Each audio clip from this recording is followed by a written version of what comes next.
আমাদের একটা প্রতিবেশী দেশ আছে, আমরা আমাদের দেশ নিয়ে যত ভাবি তারা তার চেয়ে বেশি ভাবে।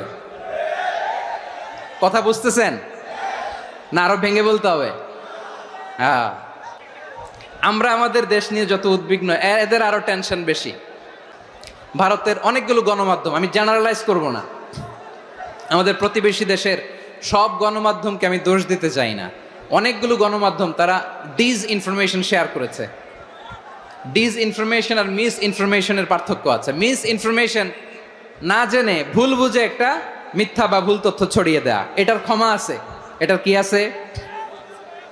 আর ডিস ইনফরমেশন মানে ইচ্ছা করে, প্ল্যান করে, ম্যাপ করে, ছক এঁকে মিথ্যা, গুজব, রটনা সোশ্যাল মিডিয়ায় ছড়ানো, এটার ক্ষমা আছে? আওয়াজ করে বলেন, ক্ষমা আছে? ভারতের কিছু গণমাধ্যম তাই করেছে, আমরা ব্যথিত হয়েছি।